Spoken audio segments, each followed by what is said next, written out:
On April the 6th, 2026, something happened in this country that the government would very much like you to think of as good news. The state pension went up, the headline figure looks generous, the press releases were warm, the official statements all sounded the right notes about supporting older Britons through a difficult period. But what they did not put in the press release, what they did not put on the front of the leaflet, is the second half of the story. The half that explains how the same government that increased your state pension is using a freeze, a clawback, and a quiet piece of tax code engineering to take a significant portion of that increase straight back out of your pocket. Today, I'm going to walk you through every single change that took effect on April the 6th, 2026, and exactly what each one means for ordinary UK pensioners. Some of these you will have heard about. Some of these are barely being reported. And one of them, by the time this tax year ends, will have quietly taken hundreds of pounds out of the bank accounts of millions of British retirees who never saw it coming. Let us start with the headline figure, because everything else flows from it. From April the 6th, the full new state pension rose from £230.25 per week to £241.30 per week. That is an increase of around 4.8%, applied under the triple lock mechanism. On an annual basis, the full new state pension is now worth £12,547.60. The basic state pension, paid to those who reached state pension age before April 2016, rose from £176.45 per week to £184.92 per week. That is the good news. That is what the government wants you to focus on. Now, here's the part they did not lead with. The personal allowance, the amount you are allowed to earn before you start paying income tax, has been frozen at £12,570 per year. It has been frozen since April 2021, and it is now confirmed to remain frozen until at least April 2031. Stop and do the arithmetic on those two numbers for a moment. The full new state pension is now £12,547. The personal allowance is £12,570. The gap between them is exactly £22.40.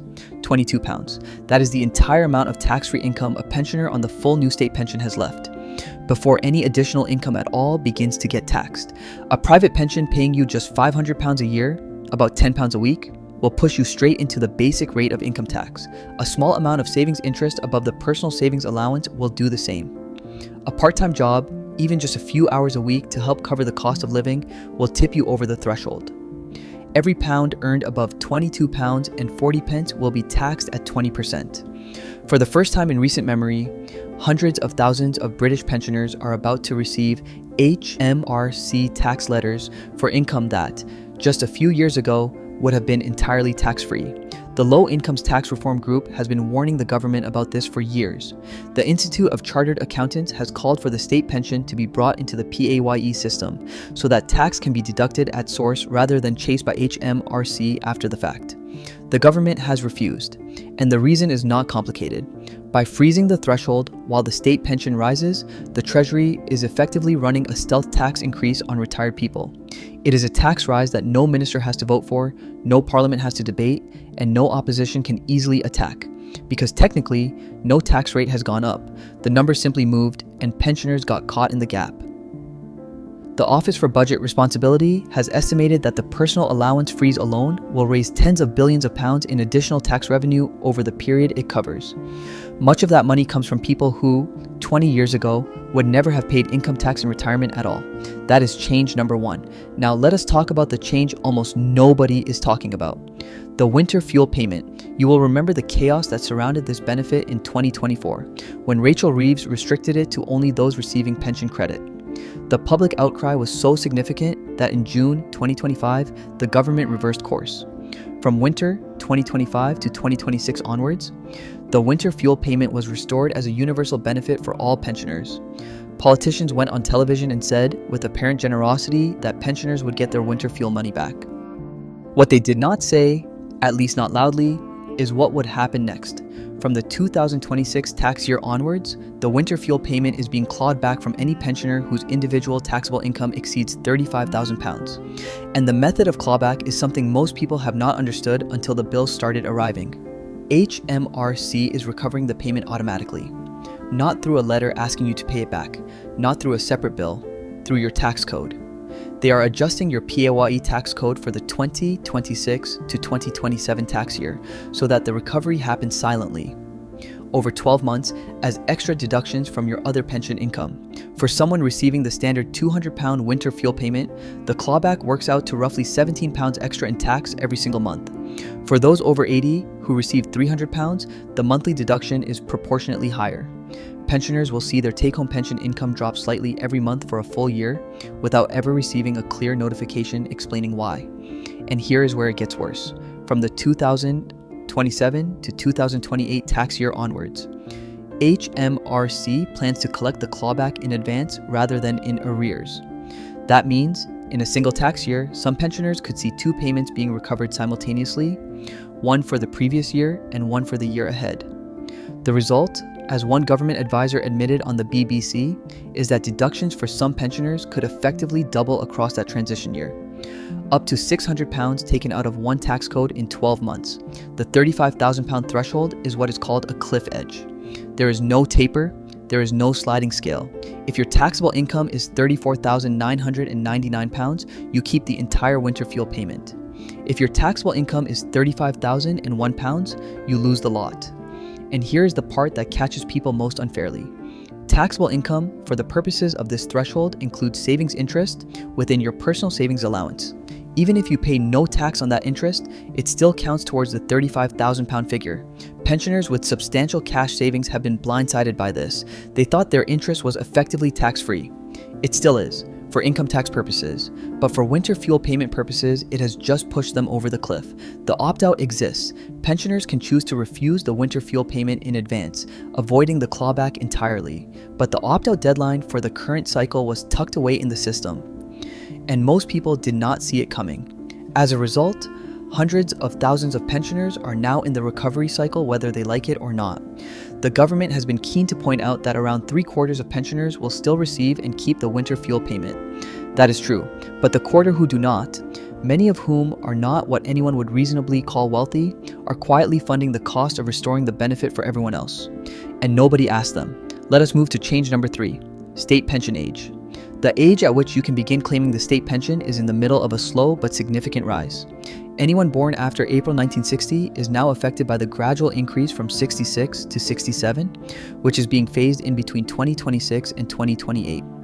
If you were born between April 1960 and April 1961, your state pension age now falls somewhere between 66 and 67, calculated month by month.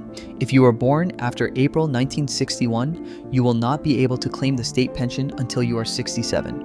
That is not just an inconvenience. For someone in poor health or someone whose private pension was structured around an earlier retirement date, it can mean an additional year of working life or an additional year of drawing down savings that were never designed to stretch that far. And the conversation in Westminster does not stop there. The most recent state pension age review has acknowledged that further increases to 68 and potentially beyond are now being modeled as fiscally necessary. The next government, whichever party forms it, will face significant pressure to accelerate that timetable. Anyone in their 50s today should be planning on the basis that the goalposts will move again before they reach them. Change number 4, pension credit. This one is not a change in the rules, it is a change in scale. With the state pension now so close to the personal allowance and the winter fuel payment now linked to means testing, pension credit has become more important than ever. It is the gateway benefit that unlocks the full winter fuel payment regardless of income, and it provides a top-up of weekly income for pensioners on lower amounts. And the Department for Work and Pensions has admitted that around 760,000 households who are eligible for pension credit are not claiming it. That is roughly 750,000 British pensioners, leaving an average of around £3,500 a year on the table. If you are over state pension age and your weekly income is below around £228 for a single person or £348 for a couple, you may qualify. If you have not checked recently, today is the day to use the pension credit calculator on the gov.uk website. Let us bring this together. What changed on April the 6th? 2026 is not just a number on a payslip. It is the structural shape of how retirement is going to be taxed and supported in Britain for at least the next 5 years. A frozen personal allowance pulling more pensioners into the tax system every single year. A winter fuel payment quietly clawed back through tax codes that almost nobody is reading. A rising state pension age that nobody campaigned to slow. And a pension credit system that the government continues to underpromote because every household that does not claim represents money the Treasury does not have to spend. The government will tell you that pensioners are protected. They will point at the triple lock. They will point at the 4.8% increase. They will say that no pensioner whose only income is the state pension will pay any tax on it. And all of that is technically true. But the moment you have any other source of income at all, a small private pension, savings interest, a part-time job, a rental property, the picture changes completely. And the British pensioner population in 2026 is the most asset-rich, multiple income generation in this country's history.